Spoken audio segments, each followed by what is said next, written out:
lakini hana kitu kwangu. Hayo mambo yanatosha kusummarize siku zote hizo tulizoenda kuanzia Jumamosi, Jumapili, Jumatatu, Jumanne na leo Jumangapi? Jumatano. Ikiwa tumebakiwa na siku hapa, basi ni siku ngapi zimebaki? Si ni moja. Maana Ijumaa si maandalio. Ni kesho Alhamisi. Kama tutapata. Baada ya hapo tunaangukia Sabato. Tunakuwa tumefunga sijui. Sasa leo tutaendelea na somo letu. Tutakuwa na mada ambayo mara nyingi imekuwa ikijengwa hapo maswali kwamba Mungu akakasirika. Mungu akawapiga. Akampiga Uza. Mungu akawapiga wa Misri. Hasira ya Mungu ikawaka. Mungu akawaangamiza. Sentensi ya kuangamiza na kupiga zimekuwa zikisumbua sana kwenye akili ya jamii ya watoto wa Adamu. Lakini tusisahau mawazo yenu sio mawazo yangu. Kwa hiyo Mungu anaposema kupiga na kuangamiza haina lazima kwamba iwe kama mimi ninavyoelewa. Hapo ndio sasa tukilazimisha, hapo ndio ajali zinakoanzia hapo. Lazima tuiruhusu Biblia ijifasiri. Na fasiri ya Biblia haiwezi kupatikana ikiwa nje na amri 10. Bwana Yesu asifiwe. Amen. Ikiwa nje na matendo ambayo Yesu alifanya duniani. Ukipata fasiri iko nje na matendo ya Yesu, iko nje na amri 10, hilo sio fundisho la Biblia la Mungu, ni la Shetani. Sasa somo la leo lina kichwa kinasema hasira ya Mungu.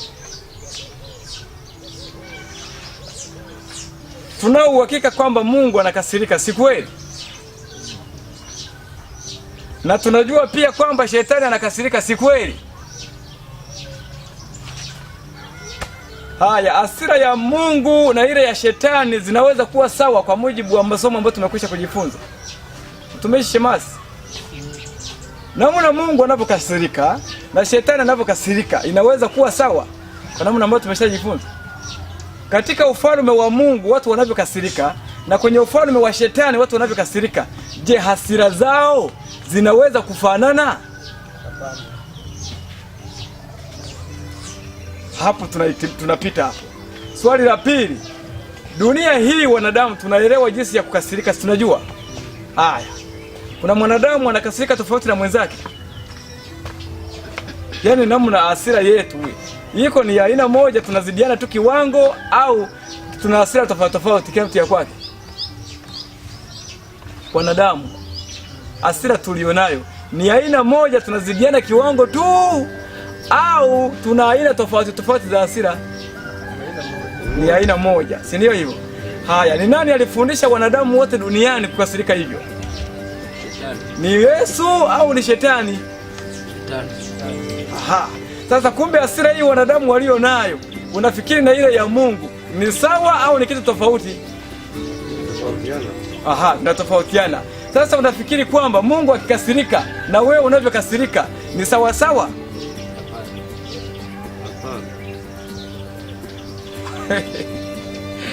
Haya mambo inabidi twende hoja bini hoja.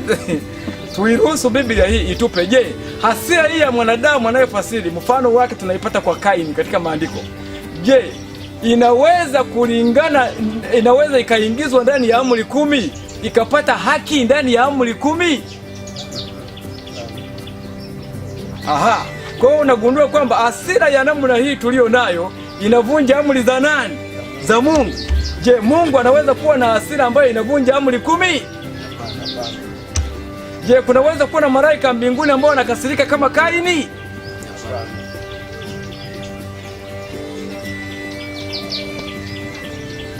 Sasa mambo ni magumu kweli. Si kama mkate kuweka kwenye chai. Hata kama ni ngumu kidondosha tu hivi umeshasika kazi mpaka hapo somo limeshaisha sasa. Kwa hiyo Mungu akisema hivi, hasira yangu ikawaka, usije ukaruka na kuchukua kama vile uso wangu unavyokunjaga na moyo wangu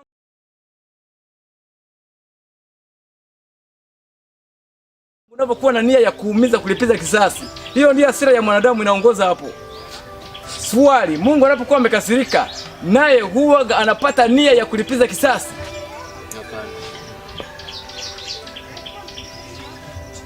Kama una Mungu wa namna hiyo, basi ni Mungu ambaye hana tofauti na shetani. Na sio kwamba hana tofauti, ni shetani.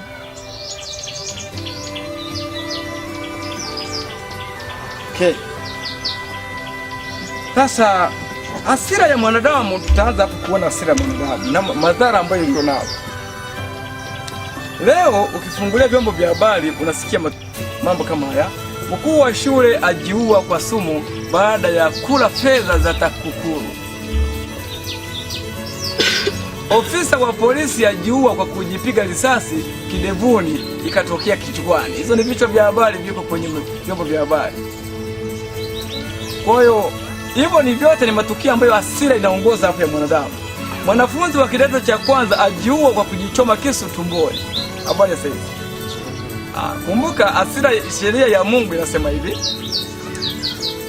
upendo haumfanyii jirani neno baya. Na katika ufalme wa Mungu hakuna kuumiza. Mungu afurahi kuumiza. Sasa haya yote unaona ni maumivu tayari, unaona. Haya, sister wa kanisa Katoliki ajiua kwa kujirusha gorofani. Hiyo ni vyombo vya habari. Haya, tunaendelea hapa chini, anasema ajiua kwa mapenzi kisa mgogoro wa mapenzi na mke. Hiyo ni hali zetu tulizo nazo leo duniani. Tajiri ajiua kwa kujirusha kwenye jumba lake la kifahari. Habari sasa hivi. Msiba Arusha ajiua kwa kunywa sumu kisa kuzuiwa kuuza shamba. Akakasirika jamaa. Akaenda kutatua matatizo yake kwa namna hiyo. Haya. Ajiua kwa kunywa sumu kisa mgombea kushindwa, akakasirika naye. Umeelewa hapo? Haya. Mwanamke ajiua kwa sumu kisa deni la milioni 1 la vikoba. Haya, kaona sasa mimi nakuaje hapa, mimi wananisonga songa sana hawa, watafanyaje? Naye akajiondoa duniani. Kisa message mume aua mke naye ajiua kwa kunywa vidonge. Hizo zote ni matokeo ya hasira ambazo ziko duniani. Aliyetabiri mtandaoni atafariki 2025 ajiua kwa sumu. Haya yote ni hasira. Vita yote ambayo umesikia duniani tangu dunia imeanza kuwepo, mtu na mtu wakipigana, taifa na taifa kupigana, ni matokeo ya nini? Hasira. Hata Irani na Israeli wanapigana na Marekani pale, ni hasira. Hasira inazuia watu kuja kwenye mjadala wa kuelewana, kuzungumza vizuri. Hapapo inaupeleka mbali moyo wa mwanadamu ambapo hauwezi kukubali suluhu. Inasababisha mwanadamu aone kwamba suluhu ya tatizo hilo lililotokea ni kuua mwenzake. Hakuna namna yoyote. Ile hasira inaongoza hapo. Swali, Mungu anaweza akaumba mwanadamu akampatia hicho kitu ili akafanyie nini?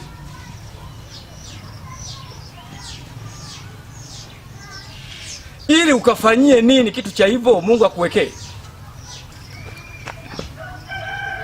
Hasira hii ya hivi ingekuwa ni bidhaa inayouzwa dukani, unaweza kutoa hela yako kaenda kununulia mwanao.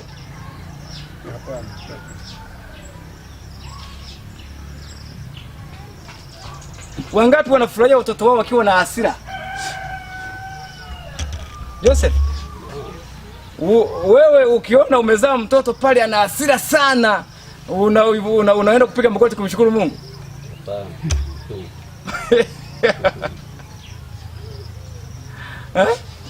Kwa hiyo hichi kitu tulicho nacho hasira tumetoa kwa nani? Kwa Mungu au kwa shetani? Kwa shetani. Sasa Mungu anapokasirikaga yeye huwa anafanyaje?